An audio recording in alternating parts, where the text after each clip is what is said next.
Hello, my name is Benjamin Hart. I'm an American attorney and the Managing Director of Integrity Legal here in Bangkok, Thailand. As the title of this video suggests, we're discussing visa running into a war zone. For those who are unaware, there's been a lot of talk. I've done some videos on this.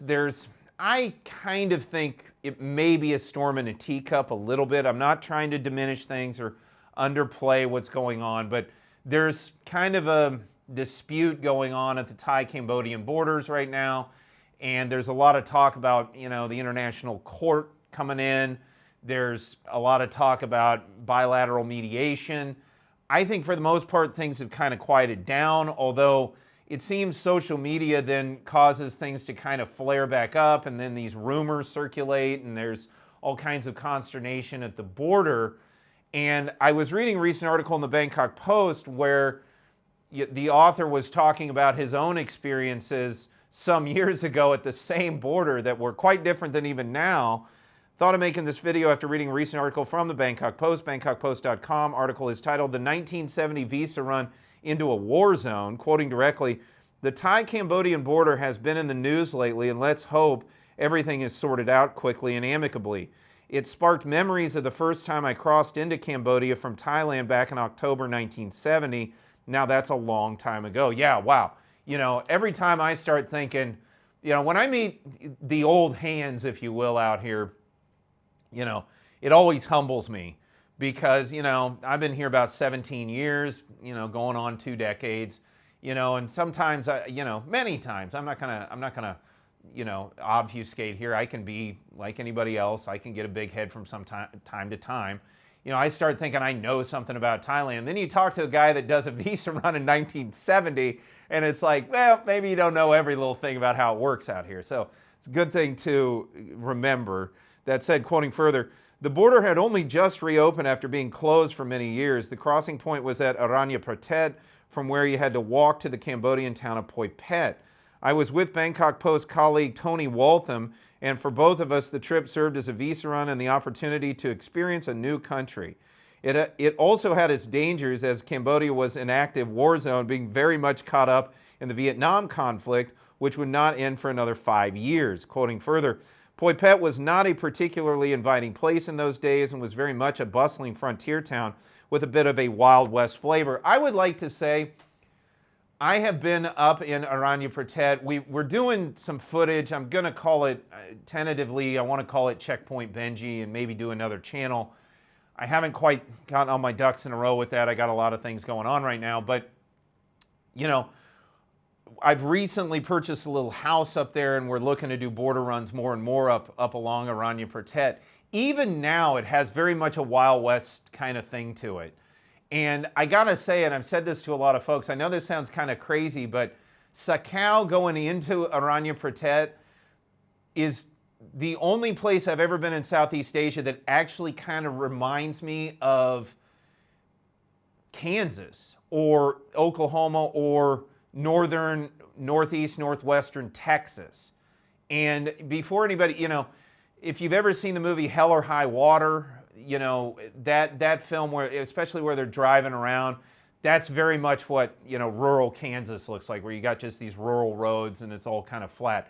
It's still jungle up there, but there's many areas where, it's paddy or it's not quite as jungle heavy, and it's got a little more of a plains kind of, not quite a prairie kind of feel, but a plains kind of feel to it. Much more than any place else I've ever been in Thailand or greater Southeast Asia, with the possible maybe exception of Wen Chin, Laos. I kind of think back on that. I've often called Wen Chin the Wichita of Southeast Asia because it just kind of I went there in 2009 the first time, and it just kind of reminded me of a Southeast Asian version of Wichita. But up there, Sakao, Aranya Pratet, and then you go over onto the other side, and it's this totally different kind of experience, the Cambodian side of the border. It does have kind of a Wild West flair to it. I don't exactly know how to put it. Quoting further, "Fortunately, at the railway station, there was an ancient steam train waiting to puff us all the way to Battambang, which turned out to be the end of the line.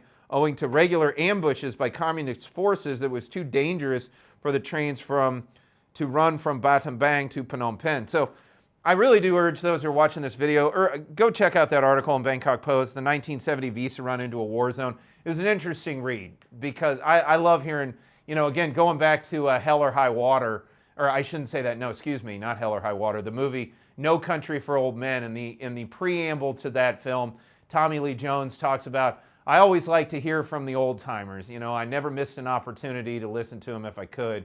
And it's kind of what I feel like with the old hands out here is, I've been here a little while, and maybe for YouTube, I'm something of, I've got some old handishness to me. But, these guys that have been out here for decades, they're on a whole other level. They know stuff and experience things that may never happen again. We will never see a world like what they saw.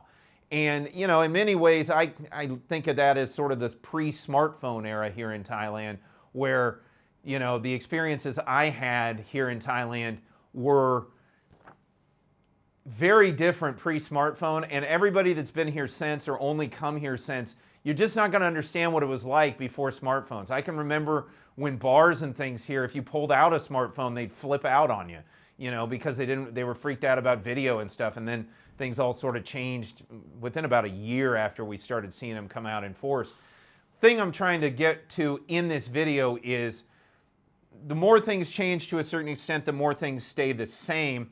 I'm going to get to that in a video also on our paid news service, Integrity News Service. If you're interested in subscribing to that, I am making long form videos, and I'm going to go a little bit deeper into kind of my experiences. I'm doing a video today, I'm making it contemporaneously with this one, where I'm going to talk about, the straight dope, if you will, on setting up a Thai business. And a lot of it's going to be me talking nostalgically about getting set up over here for the first time. So again, and media@integrity-legal.com. You can send us an email to that email address, and I will get to you, and I will get you into our paid news service if you like, and you can watch the long form videos. But it'll be interesting from the standpoint of talking about business setup sort of generally, which I talk a lot about on this channel, but also, getting nostalgic about what it was like for me to set up out here, how it worked back then. It is very different now in many ways, and we're going to get into all of that. So also sort of shameless plug as well. Let's not forget, we have recently set up the Pancake Palace, going to throw up some footage of our food up here, and I will put a link in the description below regarding the location link for Pancake Palace, so you can, folks that want to come by, have a stack of pancakes, maybe have a drink. We do have a little bar in the back. Want to come by, have a cheeseburger, have some, we got good old American chili. Soon we're looking at possibly biscuits and gravy, maybe some Mexican night coming up. Also, our legitimate buffalo wings, which really I don't think anybody in this city has better buffalo wings than we do, and that's no joke there. So shameless plug on that. Pancake Palace, again, location link in the description below. Going back to the main thrust of this video, though, is, yeah, look, we're seeing some consternation, if you will, up along the border. That said, for now, the border remains open for the ability to do visa runs. We do offer services associated with visa runs. It's kind of a concierge service.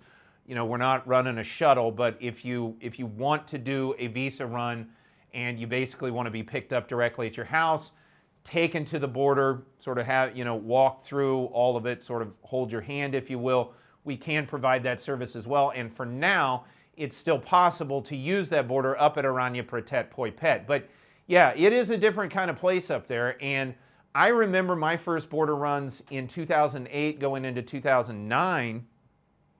I used Aranya Pratet Poi Pet, and boy, has it changed as well. I remember it was basically like kind of a mud flat. There was this building where they process you through on one side and sort of intake you on the other. You kind of walked over this creek. I think it's technically a river, but it looks what we call in Kansas a creek. You walk up, you walk over sort of these plank boards, and then you're in Cambodia, and then you process on that side and come back, and man, has it changed. The border crossing is an entirely different animal now than what it was some 17 years ago. So again, interesting article, worth the read, but presently, to make the put a fine point on it. Presently, border running at the Aranya border remains as it was, although it looks like there are truncated hours and things. So we will be keeping you updated on this channel as the situation evolves.